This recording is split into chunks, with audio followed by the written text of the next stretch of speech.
Hare Krishna. Thank you, devotees, for leading the chanting. So we'll continue with prayers and then our reading of Prabhupada Lilamrit. Om Ajnanatimrandasya Jnananjana Shalakaya Chakshurunmilitam Yena Tasmai Shri Guruve Namaha. Namahom Vishnu Padaya Krishna Prishtaya Bhutale Srimate Bhaktivedanta Swaminati Namine. Namaste Saraswati Deve Gauravani Pracharine Nirvishesha Shunyavadi Paschati Deshatarine. जय श्री कृष्ण चैतन्य प्रभु नित्यानंद श्री अद्वैता गदाधर श्रीवासादि गौर भक्तवृंद हरे Krishna Krishna Krishna Hare Hare Hare Ram Ram Ram Hare Hare. Hare Krishna. Okay, so I think Meenakshi Mohini will sing today our prayer of this week from Shri Pratana by Shri Das Thakur. Manjari Pada. Okay. Manjari Pada Se Bhajan Puja Se Mora Prana Se Abha Se Mora Jiva Nira Shiva Se Mora Rasanidhi Se Mora Vacha Siddhi Se Mora Vidira Se Brata Se Tapa Se Mora Mantra Japa Se Mora Dhara Makara Anukula Habe Vidhi Se Pade Hoibe Siddhi Nirakibo Edo Inaya Ane Sirupa Madhuri Rasi Prana Kovalaya Shashi Prafulita Habini Shidine Dua Adarshana Hai Karele Jaralo Dehi Chirodina Tapita Jiva Haharupa Karo Doya Deho More Padashaya Narotama Loilo Shara Hare Krishna Krishna Krishna Hare Hare Hare Rama Rama Rama Shri Rupa Manjari ki jai. Shri Prasadi ki jai. Anybody else would like to read the translation?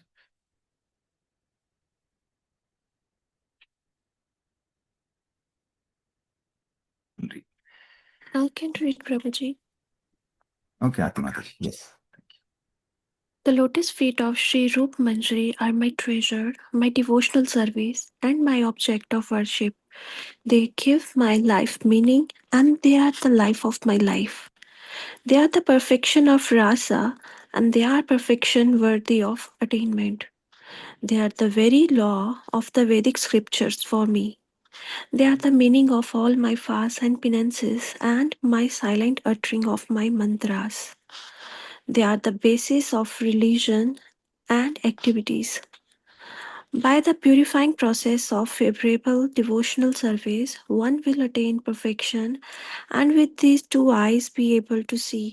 His transcendental form is shining like moonlight in my heart, and my heart therefore shines and reciprocates. In other words, the ordinary moon lights up the night and its shine illuminates other objects. But the moon of the effulgence of the form of Sri Rup Manjari shines into the heart and makes the heart also shine back to the spiritual sky. This moon shines not only in the night time but day and night. Your absence from my vision is like a dose of strong poison, and I will suffer till the end of my life. Narottam Das Thakur says, please give me your mercy and the shade of your lotus feet. Hare Krishna. Krishna. Thank you, Aarti Mataji. Okay, so we'll continue, Prabhupada. Lilamrit, Narottam literally also means one who is elevated, like Nar, who is Uttam, Uttamadhikari, as we say. There are different levels of devotees. There's Kanishta Adhikari, who is very neophyte, who has no strong faith or no knowledge of scriptures. And there is Madhyam Adhikari, who has a firm faith on the Lord. They may not have very strong knowledge of the scriptures yet, but nobody can shake their faith. Their faith is very strong. They're completely devoted. And Uttamadhikari is one who has very strong faith and very strong knowledge of the scriptures. They can defeat any argumentative philosophies, Mayavadi philosophies, with reference and with strength from the scriptures. So all our Guru Varga, all our current Prabhupada disciples, our Guru Maharajas and all, they are Uttama Adhikaris. So like that, Uttama, Nara Uttama is who's the topmost amongst the Naras. So like that we should, in the mood of service, should pray to the lotus feet of Sri Narottam Das Thakur, who is in turn praying to the predecessor acharyas, that we may get the strength and mercy.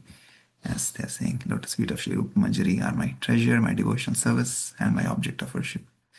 So with that strength, we will be able to progress, not by our own strength or by our own endeavors. If we try to just follow in their instructions, follow in their footsteps, follow how they led their life in the mode of humility, in the mode of submissive attitude, then we will be able to get their mercy and progress.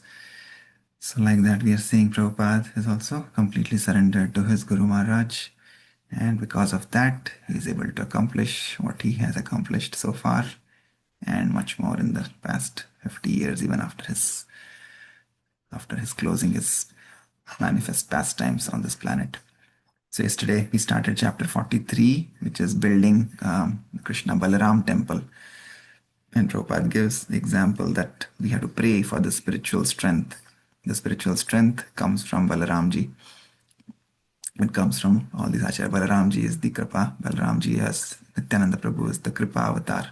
So by their mercy, we are able to make progression in spiritual life.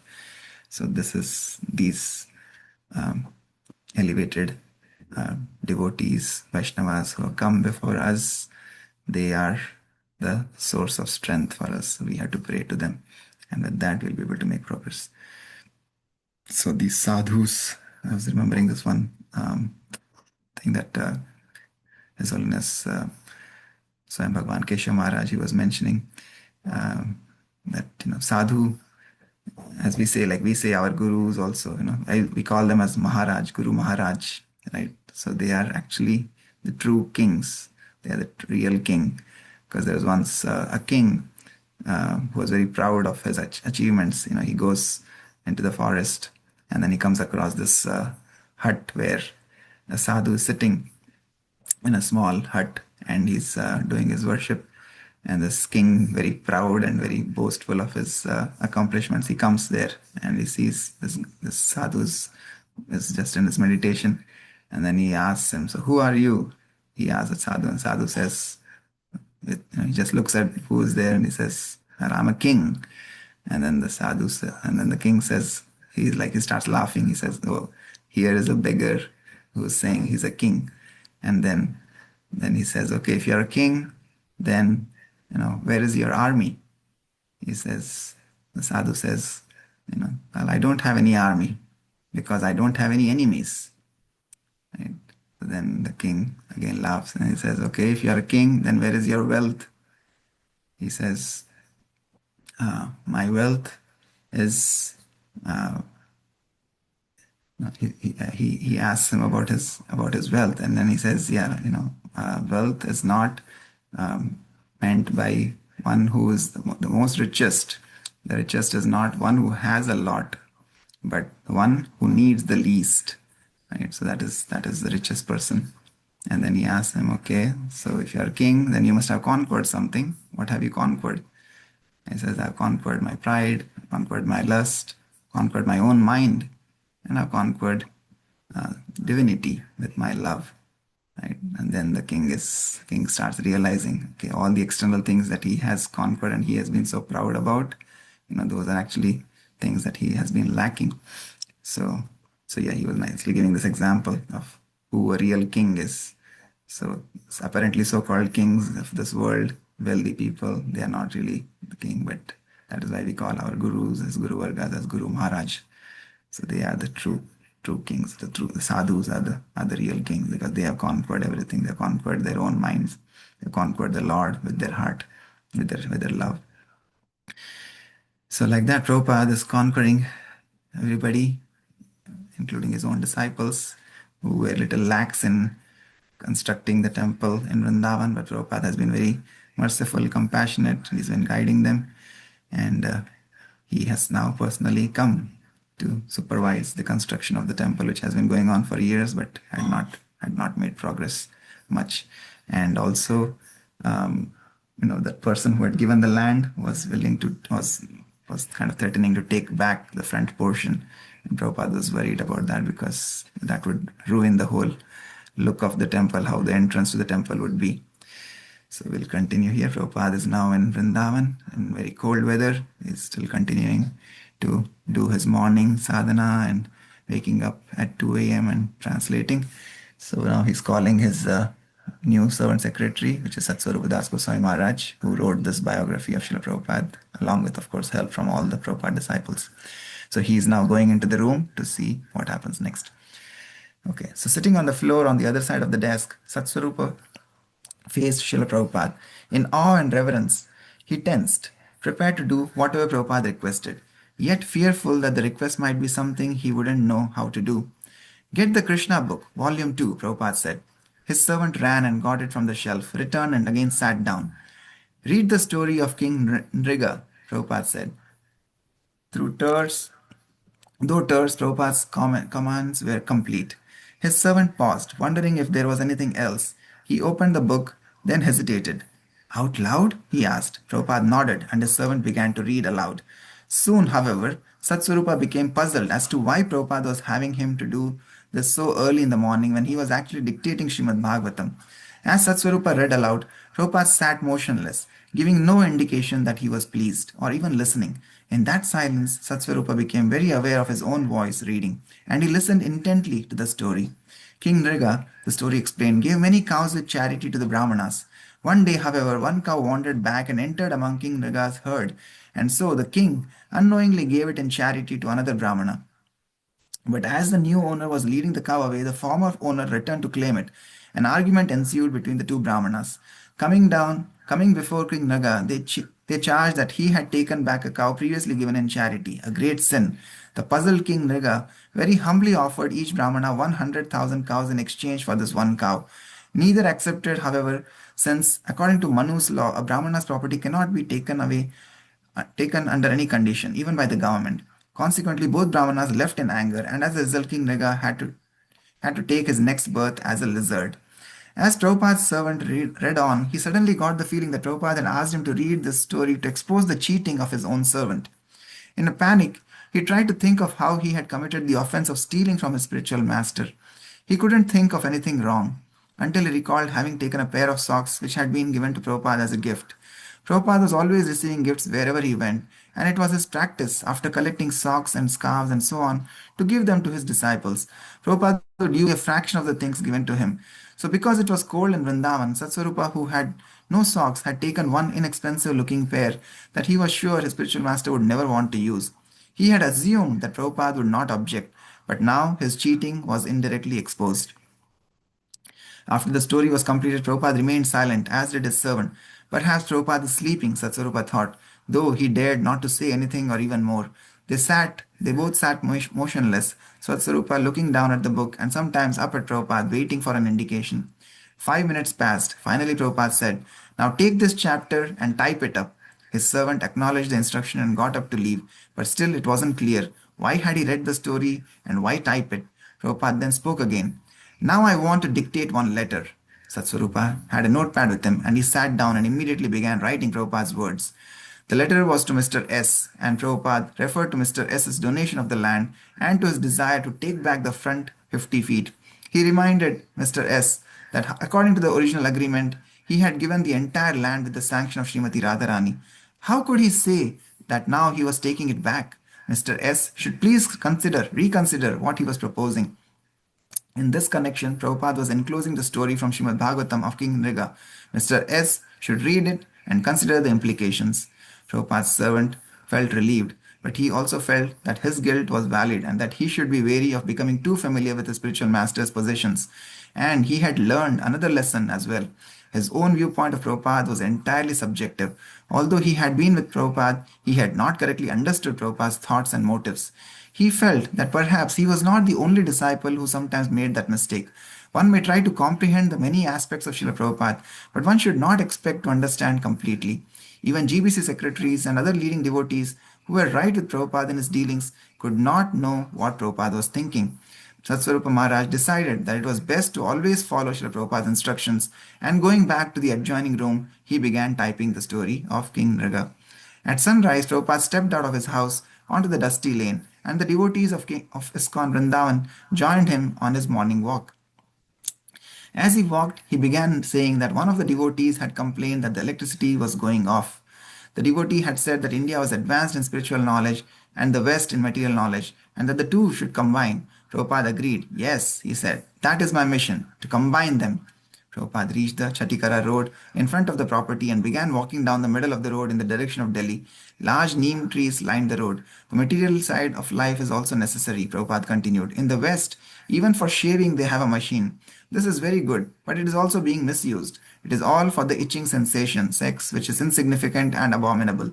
The whole intelligence is being employed like the dogs or cats. Prabhupada paused and a devotee asked, Prabhupada, how can we understand that Vrindavan is Krishna's abode? There seems to be so much contamination in Vrindavan. This is because your senses are impure, said Prabhupada. But when your eyes are smeared with the salve of love, then you can see Vrindavan. Don't judge Vrindavan by this external manifestation. As Prabhupada walked along the road, many persons greeted him and his disciples, calling, Jai Radhe, Hare Krishna. Some even stepped out of their shoes and prostrated themselves before Prabhupada, who returned their respects with folded palms, nodding his head and saying, Hare Krishna. The tightly gathered group, walking in the cold morning air-pressed fields, ashramas and groves, they heard the singing of many varieties of birds, sparrows, parrots, cuckoos, pigeons, and peacocks. Sugarcane stood high and ready for harvest. As Prabhupada walked further, the large neem trees gave way to small thorny acacia trees, and herd of cows and buffalo grazed in the fields. For half an hour, Prabhupada continued. Then turning, he retraced his route. On the roadside, he passed a man dressed in simple white cloth of a Babaji, warming himself before a fire of twigs. Prabhupada said that the Shad Goswami Ashtakam by Srinivas Acharya defines the actual qualities of a person in the renounced order. The song glorifies the six Goswamis, who gave up their posts as government ministers and became mendicants, accepting only one cloth and thinking always of Krishna and the gopis. Vrindavan is the gift of Rupa and Sanatan Goswami, Prabhupada said. They wrote many books, so poor people could take advantage and become Krishna conscious. We see many imitations of Rupa Goswami in Vrindavan today, but they should never take the dress of Rupa Goswami, especially if they cannot give up the cigarette smoking habit. It was the gift of Srila Bhakti Siddhanta Saraswati that we should not jump and try to change our garb all of a sudden. We should try to hear of the absolute truth from realized souls. Prabhupada said that especially his disciples living in Vrindavan should become Goswamis. Whether grihasthas or sannyasis, they should live simply and austerely and engage 24 hours in the service of Krishna. Prabhupada sat in his room talking with Gunarnava about finances. Where are the bills? Prabhupada asked. I'm keeping duplicates, Prabhupada, Gunarnava explained, showing him how he had attached the bills to the vouchers. Tejas is keeping the originals in Delhi. This is just an explanation, Prabhupada replied. I am an auditor. I am not A.C. Bhaktivedanta Swami. Don't you understand? The auditor wants to see the bills, not just your excuses. Throughout the day, Prabhupada would call in Gurudas, Surabhi, Mr. Lahadi, the engineer, even the contractor, Mr.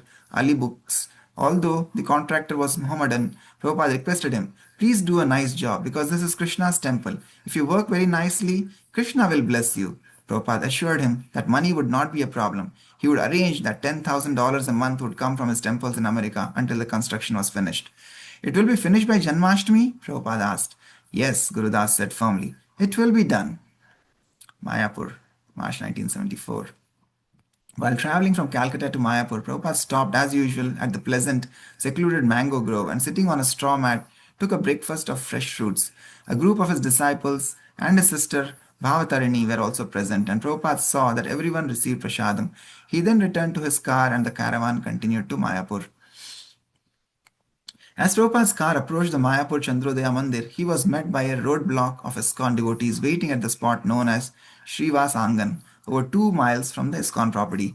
400 devotees from America, England, Europe, South America, Australia, India, and other parts of the world sang Hare Krishna, following Prabhupada as he rode slowly toward the Mayapur Chandrodaya Mandir. Prabhupada smiled. Looking out from the back seat of the car, he recognized many faithful disciples, all hankering for his merciful glance of recognition. The car, surrounded tightly by devotees, inched its way through the gates and up the long drive to the temple. Along the roadside and around the temple buildings, colorful marigolds and tagar were abloom, enhancing Srila Prabhupada's joyous reception. The temple room was completed, its sparkling marble floor, freshly painted walls, and crystal chandeliers, all having been ready just a few days before. After offering obeisances before the resplendent golden forms of Radha Madhav on the altar, Prabhupada turned and walked the long temple hall to sit on his Vyasasan and address this first truly international gathering of his disciples. He welcomed them to Mayapur, acknowledging that on this day, Bhaktivinoda Thakur's prediction had come true. The devotees shouted triumphantly, Jai, Jai Srila Prabhupada. Bhaktivinoda Thakur had written, Oh, for that day when the fortunate English, French, Russian, German, and American people will take up banners, mridangas, and kartals and raise kirtan through their streets and towns. When will that day come? Bhaktivinoda Thakur's prophecy had come to pass. He had also predicted, soon a great saint will come and establish Lord Chaitanya's movement throughout the world. That great personality, empowered to create devotees of all races and backgrounds and to rally them together in Mayapur, thousands of miles from their homes, was Srila Prabhupada. And although he saw himself as an instrument of the Acharyas, his disciples saw him as the personification of Lord Chaitanya's and Lord Nityananda's mercy. As stated in the Chaitanya Charitamrita, Yadyapi Amara Guru, Chaitanya Das, Tathapi Janiyami, Tahara Prakash. Although I know that my spiritual master is the servitor of Sri Chaitanya, I know him also as a plenary manifestation of the Lord. Leaving the temple room, Prabhupada went upstairs and retired to his room, satisfied that the building was now fulfilling its purpose by giving shelter to hundreds of his spiritual children. He began greeting leading disciples from various parts of the world, hearing the encouraging news of book distribution, and dealing with problems. He asked that everyone take advantage of the holy dham by maintaining kirtan in the temple room around the clock, stopping only for scheduled classes on Srimad Bhagavatam. The devotees were very happy to be together in the dham. Those with experience of India like Jayapataka Swami and Achyutananda Swami led groups of devotees on parikrama, pilgrimage to the local holy places. This visit to Mayapur would constitute the first half of the devotees' Indian pilgrimage. After 10 days, they were scheduled to go to Vrindavan. Almost all of the devotees assembled in Mayapur preached in the areas of the world where the modes of ignorance and passion predominated. Daily, they had to mix with materialistic people, and it was inevitable that they would become worn down. This pilgrimage, therefore, was a chance for purification. Although they were not advanced in birth or in knowledge of the Sanskrit Vedas, Prabhupada had accepted them, and that was their certification as devotees. They were bona fide candidates for understanding the meaning of the Dham. They would become refreshed by bathing in the Ganges in Mayapur and the Yamuna in Vrindavan. Then they would return to their respective centers throughout the world, purified and renewed for more active preaching. One song by Narottam Das Thakur described the pilgrims' eligibility to realize the Dham.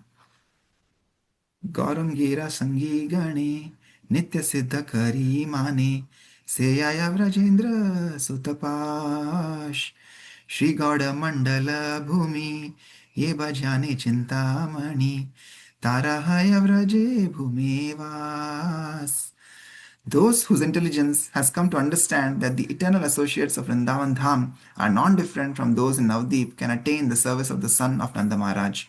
Such fortunate persons perceive the holy Dham as an object of service because their transcendental eyes have been opened by the mercy of the eternal perfect associates of Navdeep Dham. Therefore, those who are enthusiastic realize the touchstone of the holy Dham of Navdeep through their transcendental eyes. Thereafter, they reside in the holy Dham of Navdeep, which they know to be non-different than Vrindavan, and serve in their eternally perfected spiritual bodies. The devotee's main reason for coming to Mayapur, however, was to associate with Srila Prabhupada. He was always traveling, and his disciples could only expect to see him briefly from time to time as he passed through their area. To see him in Mayapur and Vrindavan, where they could be with him daily on walks and in the temple, was the most ecstatic part of the festival. Prabhupada's happiness to be in Mayapur was increased many times by the large gathering of his international families. He wanted this. Mayapur was for the devotees. Prabhupada even thought that if possible, all devotees should stay here permanently and simply go on chanting, although he admitted that it was not practical in terms of world preaching. He derived great satisfaction from sitting in his room above the temple hall and hearing the constant rousing kirtanas. Bhaktivinoda Thakur has said, he remarked, there is nothing of value in all the 14 worlds except the chanting of the holy names. At Prabhupada's request, his governing body commission members had gathered in Mayapur. Their purpose was to discuss ISKCON's preaching activities around the world and then to pass resolutions to direct that preaching. This was the first time they had met as a body in Prabhupada's presence, and he instructed them how to conduct their meeting. They should not simply talk, he said. Rather, someone should present a proposal which should then be discussed and voted on. All resolutions should be listed in the minutes. Chalk out your plans for the year, Prabhupada said, and then whatever you decide, do not change it, but carry it out. Then next year you can meet and discuss again. He was not in favor of prolonged meetings, but he was satisfied to see his GBC secretary seriously confronting all items on the agenda for the sake of a growing Krishna consciousness movement. One of the main features of the Mayapur festival was the arrival of advanced copies of the recently published volume of the Chaitanya Charitamrita. The volume contained chapters 7 through 11 of the Adi Leela and included color illustrations by Prabhupada's disciples. Chapter 9 especially glorified the Sankirtana movement begun by Lord Chaitanya, and verse after verse ecstatically confirmed the authenticity of Srila Prabhupada's movement. Krishnadas Kaviraj describes Navadvip Dham as the place where Lord Chaitanya had planted the seed of the Krishna conscious tree. In one verse he states, thus, the branches of the Chaitanya tree formed a cluster of society with great branches covering all the universe. And Srila Prabhupada had written in conclusive one-sentence purport to this verse. Our International Society for Krishna Consciousness is one of the branches of the Chaitanya tree. Prabhupada's Chaitanya Charitamrita translation and commentary was the fruit of the Chaitanya tree. It was fully authoritative and parampara, but never merely academic or technical. Its teachings stress that Chaitanya Mahaprabhu's desire to widely distribute devotional service should be the desire of everyone. It left no doubt about what Prabhupada expected from the members of the Krishna consciousness movement. The only purpose of the preachers of the Sankirtana movement must be to go on preaching without restriction. That is the way in which Sri Chaitanya Mahaprabhu introduced the Sankirtan movement to the world. Okay, we'll pause here. Yes, so we see the mood of Srila Prabhupada is completely aligned with the Acharyas, what Srila Bhaktivinoda Thakur had predicted. And Prabhupada has now finally made that dream come true, or that statement come true from Bhaktivinoda Thakur, that all his disciples from all over the world are in the Dham, in Navadvip Dham, which is not different from Vrindavan Dham. And they are all engaged in the glorious Sankirtan, which is what this movement is meant to do: glorify the holy names, chant and preach and spread the holy names all around the world, so that the names of the Lord Chaitanya, Lord Gauranga Mahaprabhu could be heard and could be reverberated throughout the world. So in that same mood, Prabhupada planted the seed of bhakti in New York, 22nd Avenue, from the Matchless Gifts, and from there this tree of bhakti, which is Prabhupada is calling it as one branch of Chaitanya's tree, has now spread all over the world. So that is the glory of a pure devotee of the Lord, that with their complete dedication, surrender to their guru, to the predecessor acharyas, they follow their instruction and make the vision into a reality. So yeah, so we should also do the same. Like Bhaktivinoda Thakur was saying, if anything in all the 14 worlds, chanting of the holy names is very powerful. So when we come and we chant and we glorify the Lord through chanting of his holy names, then we are making ourselves eligible, like we are getting the patrata. We have to have patrata to get the mercy, right? We have to have a bowl. So if we have to get some mercy drops, we have to have a bowl of in which we can capture that mercy. The bowl could be our two own palms. We join together our palms and we can take the mercy in our palms, right? So like that, the patrata comes. When we pray, we should pray for protection. It's like a formula that we say P square F square. We should pray for protection. And how do we pray for protection? By chanting the holy names. So that way we may not be misguided on the wrong path. We may always be focused at the lotus feet of our acharyas. If we have one pointed focus, like how Lakshmanji was only focused on the lotus feet of Mother Sita.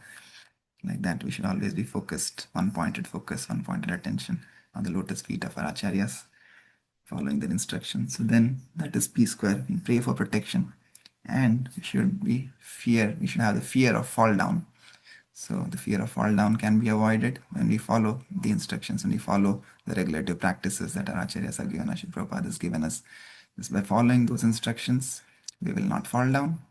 And at the same time, by chanting these prayers that we sing every morning, by chanting the holy names, by chanting the Mahamantra, we will seek protection. Those are our prayers of protection so that we can avoid the fear of fall down. And then we get the patrata, the qualification to get the mercy of our acharyas. So like that, because this Bhakti Lata Bij, as we know, it is a creeper. It's not a tree. It's a devotional creeper that grows. So it needs support. And like Prabhupada was saying in Vrindavan, he was asking his disciples to construct this wall because this Mr. S, who had given the land, is now trying to take it back. And now that's why he got that story of Nriga that to be sent to him, because these things will be like the mad elephants. And sometimes the mad elephant can be outside, sometimes mad elephant can be within us also, right? So we have to protect our Bhakti Lata Bij from this mad elephant, because then the creeper is young and small and it's growing. We have to protect the devotional creeper from mad elephant, because if the mad elephant comes in a beautiful garden, like our heart right now, we are trying to make it into a beautiful garden by daily nourishing the seed of bhakti, by watering it through our Shravana Kirtana process, and then this bhakti beach will grow, this garden will blossom. But when the garden is blossoming, we cannot allow an mad elephant to come inside, because when it comes inside, it will just uproot everything and ruin everything. So that is why Prabhupada is asking to build this strong wall outside, on the outskirts of the temple, so that way the devotion can be protected, devotional Bhakti Lata Bij can be protected. So this wall can be compared to our sadhana practices. So if we have to build a temple, beautiful temple for the Lord, first we have to make sure that our sadhana is strong, our outer walls are strong, and then we can all work together in cooperation and we can fulfill this vision and desire of our predecessor acharyas. Hare Krishna. Okay, anybody else would like to share anything from today's reading? Hare Krishna Prabhu, Hare Krishna everyone. I was thinking about Satsura Bhagdas Maharaj, that when Prabhupada asked him to read the story of Mriga, he did not look at anybody's faults. He was just thinking about himself, that maybe he's faulty and the story is being read for me. Prabhupada is, directing him to read because he's at the fault, and he was trying to, very minutely think about his activities and find a fault in himself. I thought that is really, the mood we should all inculcate in our sadhana, that in spite of looking at faults or finding faults from other people, when we hear about something, we try to find fault in ourselves.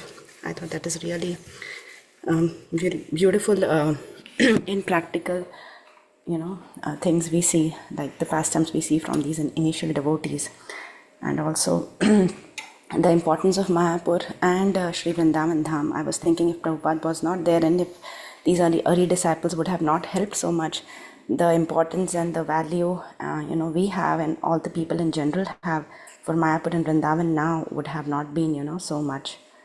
So those were my few intakes from today's reading. Thank you. Hare Krishna. Krishna, thank you for sharing. Wonderful. Okay. Anybody else would like to share anything?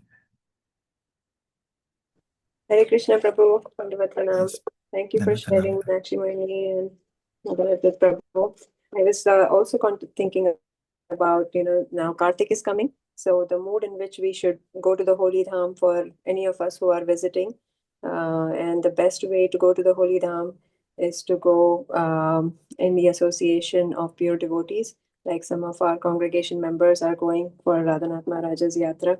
So when pure devotees are there, they show us the real Dham and reveal it to us. So that is so wonderful that some of our devotees get that chance to go in association with pure devotees like Maharaj.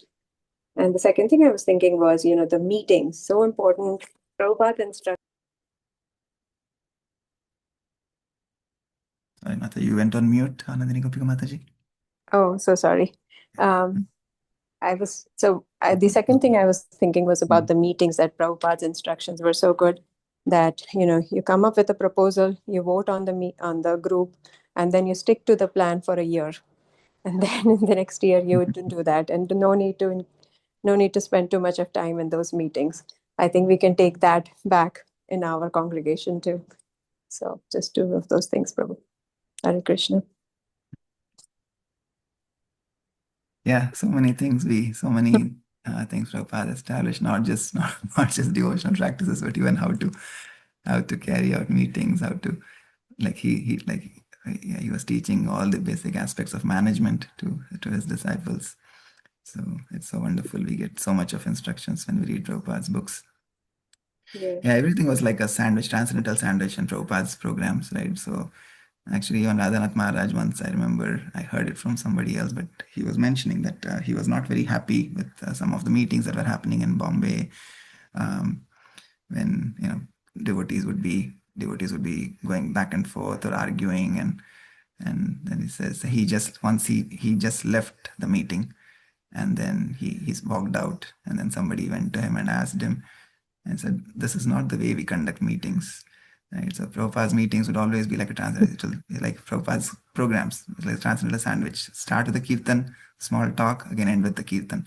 So Radhanath Maharaj was saying the same thing. We start our meeting with prayers, discuss on these points, like Prabhupada is saying here, make a resolution, end with prayers, and move on. That's it, right? So versus going on and arguing. So, but yeah, so many things we can learn practically from Srila Prabhupada and from his dedicated, sincere disciples. Hare Krishna. Thank you for sharing that, Anandini Gopika Mataji. Yeah. Okay, anybody else would like to say anything? Okay, if not, then we'll pause here. Thank you so much for your kind association and reflections. Vanchakalpatarubhyascha kripa sindhubhya eva cha patitanam pavanebhyo vaishnavibhyo namo namaha. अनंत कोटि वैष्णव वृंद की जय, जगत गुरु श्रील प्रभुपाद की जय, श्रील प्रभुपाद लीलामृत की जय, निताई गौर प्रेमानंदे, हरि हरि बोल. Hare Krishna. Today also happens to be, I think, Vijayadashami. So happy Vijayadashami. Hare Krishna. I think ISKCON Cincinnati kids are performing somewhere near, I forget, I don't know, Meenakshi Moni was telling me where that is. Yeah, it's a Durga Puja somewhere. I exactly don't know the name of the place.